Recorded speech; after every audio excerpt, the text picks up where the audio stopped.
Meu Deus, hoje eu só quero te agradecer por estar comigo em todos os momentos. Obrigada por me fortalecer quando me sinto fraca e por me lembrar que eu não estou sozinha. Que tua bênção me acompanhe e me envolva com paz e proteção.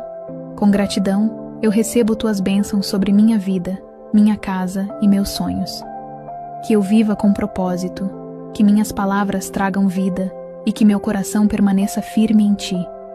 Obrigada por tua fidelidade, por tua justiça que não falha e por teu amor que me alcança todos os dias.